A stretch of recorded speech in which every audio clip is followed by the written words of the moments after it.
Good morning and welcome to KidNuz, sponsored today by Bamboo Learning. I'm Tori. It's Thursday, May 21st, 2020. And we begin with the World Series Kings deciding to zoom their bling.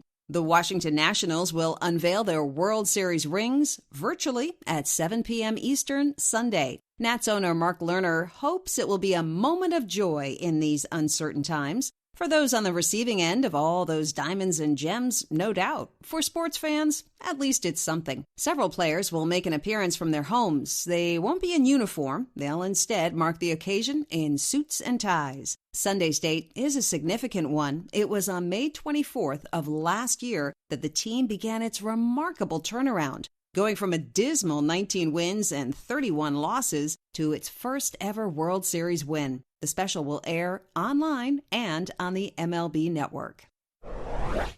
The Nationals aren't the only team turning lemons into lemonade. Next month, Yankee Stadium will transform its massive parking lot into an outdoor entertainment playground. On Fridays and Saturdays in June, the site will host live concerts and drive-in movies, complete with car-side food service. Attendees will have to stay in their vehicles, but can stream all the excitement, including games, raffles, and contests, through their radios. Not to be outdone, music lovers in Arlington, Texas will take over the parking lot of the Rangers' new stadium for a 4-night socially distant concert series, appropriately titled Concert in Your Car.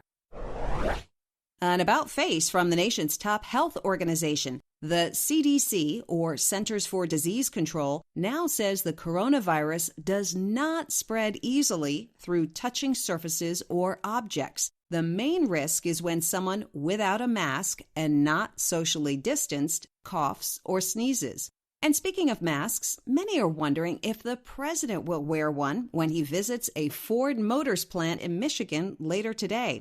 It's the policy of the factory and the law of the state. But Mr. Trump says he'll decide when he gets there, based on how close he is to others. For the time being, the facility he's touring isn't making cars. It's been repurposed to roll out medical ventilators to fight the virus.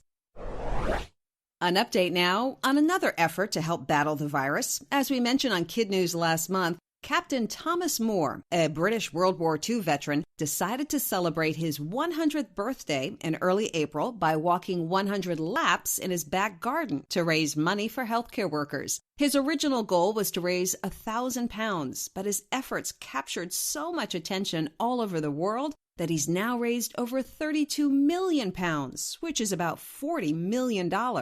And to cap it off, he's just been knighted by the Queen of England in recognition of his incredible campaign. That's one small step for man and some very ancient steps for mankind. At least that's what scientists recently discovered in Africa, the largest group of primitive human footprints ever found. Between 5,000 and 19,000 years ago, 17 early humans trudged along a landscape of volcanic ash in what is now Tanzania.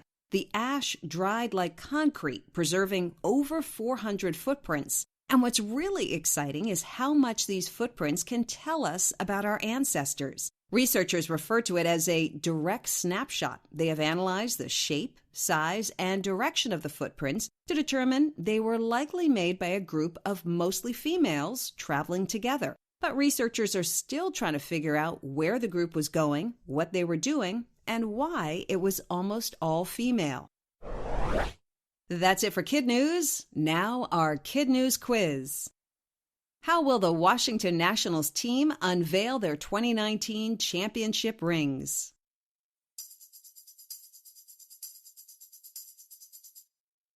Virtually, using Zoom. What will take place next month in the parking lot of Yankee Stadium?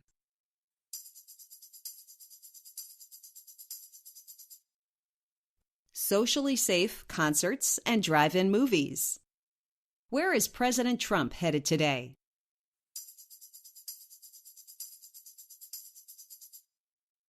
To a Ford Motors plant near Detroit that's been repurposed to make ventilators. Where were hundreds of ancient footprints found in volcanic ash?